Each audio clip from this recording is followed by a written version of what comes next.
बिस्मिल्लाहिर्रहमानिर्रहीम अस्सलाम वालेकुम। जैसा कि कल काजी फाइज़ ईसा ने 2 केस सुने, एक 7 सरबराही की, एक 7 रुकनी बेंच की और एक 3 रुकनी बेंच की। 7 रुकनी बेंच में जो मामला था जिसका कि वो ताहयात नहली या 5 साल नहली के लिए पटिशन दायर थी, उसको उन्होंने सुना।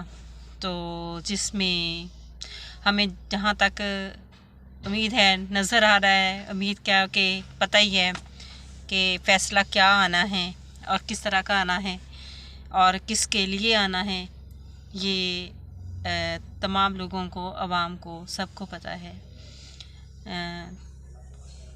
3 4 बल्कि 2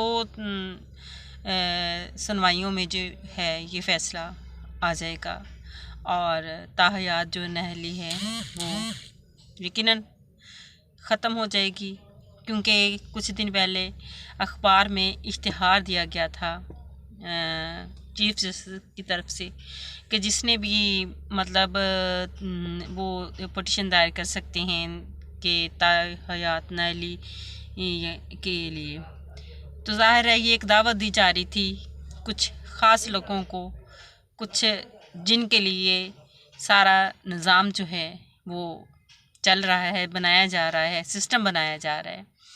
तो वो अरशाद भट्टी ने भी अपने वीलॉग में यही कहा कि ये मतलब शायर जो है अखबार में जो ख़बर छपी है तो वो शायद ये कहना चाहता है कि आ जाएं और अपनी नहली ख़त्म करवा लें। तो यकीनन ये नहली जो है ये ख़त्म हो जाएगी, ताहयात वाली 5 साल वाली बरकरार रहेगी। और ये उनके भाई जो हैं शहबाज शरीफ साहब, नवाज शरीफ साहब के भाई जो हैं, मियाँ मोहम्मद नवाज शरीफ के भाई शहबाज शरीफ अपने दौरे हुकूमत में जो है ये तरमीम कर गए थे आइन में कि नहली ताहयात नहीं होगी बल्कि 5 साल के लिए होगी। तो इससे ये एक तो हमारा वो वहम ख़त्म हो गया, वे जितने बड़े लोग हैं जितनी मर्ज़ी चोरी करें, डाके डालें, डाका डालना ही होता है अवाम के पैसे पे, अवाम के टैक्सों पे, जितना मर्ज़ी आप जो मर्ज़ी कर लें और ले जाएं और अपने बाद में जो है आप आके अपनी मर्ज़ी की कानून भी बनवा सकते हैं। ये बड़े लोगों के लिए है, ये आम आवाम जो है इस सहूलत से मुस्तफ़ीद नहीं हो सकती। दूसरा केस जो 3 रुकनी बेंच की सरबराही की जस्टिस फाइज़ ईसा ने, वो था लापता अफराद का केस था। तो जो लापता अफराद के केस के बारे में ये पटिशन दायर की थी पीपल्स पार्टी के जो सीनियर वकील एतजाज़ एहसन साहब हैं, उन्होंने। तो लापता अफराद का केस जो है इसके मतलब चीफ जस्टिस साहब को ज़्यादा गौर और तवज्जो देनी चाहिए कि लोगों के साथ नाइंसाफ़ी ना हो, जिनके घरों वाले जो हैं लापता हो गए, जिनका किसी को किसी तरह से कहाँ ले जाया गया, घर वालों को पता नहीं, मार दिया गया, यही मतलब बाद में ये कहा कि ये दहशतगर्द हैं, ये इस तरह से हैं, और जो कि उनके फैमिलीज़ जो हैं इन बातों को मानने के लिए बिल्कुल तैयार नहीं हैं। और फिर कुछ लोगों के बारे में बिल्कुल बताया नहीं जाता और कहाँ चले जाते हैं ये लोग। तो इस बारे में जो है हमारी गवर्नमेंट को, हमारी हुकूमत को, हमारे अदारों को जो है वो ख़ास तौर पर तवज्जो देनी चाहिए कि हमारे अफराद लापता क्यों होते हैं और कहाँ जाते हैं। माशाल्लाह हमारी एजेंसियां जो हैं बड़ी काबिल हैं और दुनिया की मानी जानी वाली यानी कि फ़ेमस एजेंसियों में से, बेहतरीन काम करने वाली एजेंसियों में से हैं।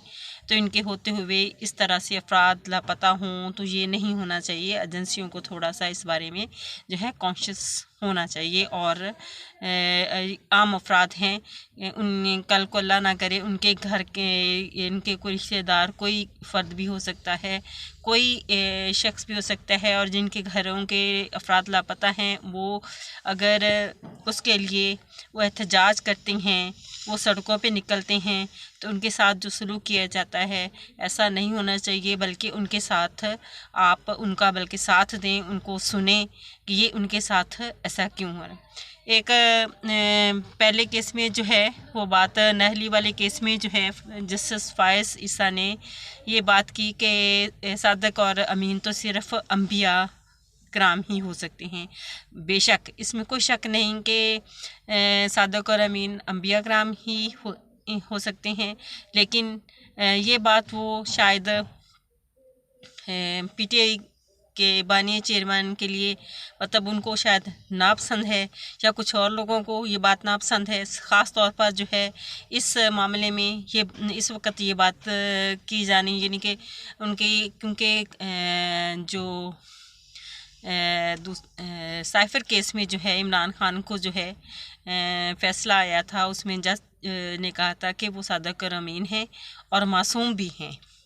तो इसका किसको दुख तकलीफ़ हुई, कौन इस की वजह है, तो जज साहब को ये ज़ेब थोड़ा नहीं देता कि इस तरह के रिमार्क्स जो हैं वो वहाँ पे बैठकर जो हैं वो किसी के लिए भी दें। हमें ना नवाज शरीफ से गर्ज़ है, ना हमें इमरान खान से गर्ज़ है, और ना हमें किसी और पार्टी से कोई गर्ज़ है। और हम वो बंदे हैं, हम लोग वो लोग हैं जो न्यूट्रल हैं, लेकिन अपनी जो सही राह जो है हमारा फ़र्ज़ बनता है कि हम भी अगर कहीं पे कोई भटक रहा हो तो हम भी उसको राह दिखा सकते हैं। ज़रा कभी कभी छोटों को भी सुन लेनी चाहिए। तो दूसरी बात उन्होंने कायदे आज़म के मुतालिक की कि अगर इस तरह से के हालात होते तो कायदे आज़म को भी नाअहल कर दिया जाता। वैसे ये बात जज साहब आपको कहनी नहीं बनती थी। बहरहाल आपकी मर्ज़ी है कि कायदे आज़म हाँ, अगर कायदे आज़म जो हैं वो अपने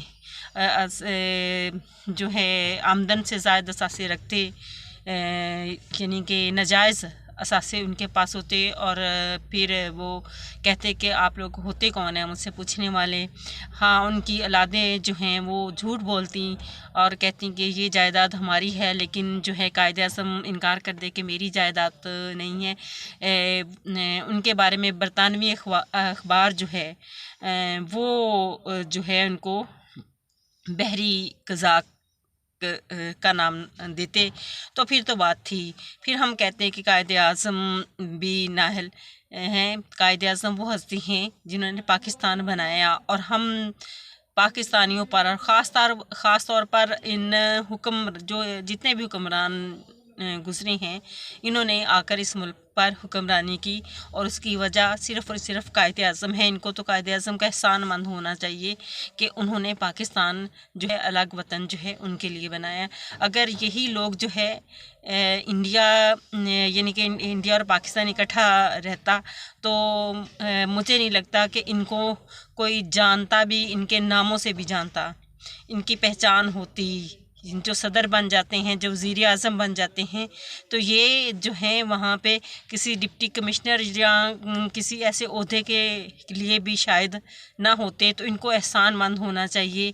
और जैसा जो है ये होती है अहलियत पर आना, वहाँ पे फिर आपको अहलियत पर जो है आना, आपकी बात नहीं कर रही, तो इन लोगों को जो हुक्मरान है अपनी अहलियत पर आना पड़ता, तो इतनी अहलियत नहीं है। हम पढ़ने लिखने वाले लोग ही हमेशा जो हैं, जो किताबों से लगाव रखने वाले लोग हैं, और फिर अपने इल्म को जो है उनके साथ दुनिया में हमेशा वही कामयाब और उनके ही नाम रहे हैं, और अच्छे नामों से वही लोग याद किए जाएंगे जिन्होंने अच्छे किरदार अदा किए, जिन्होंने अपना नाम नेक नामी से कमाया।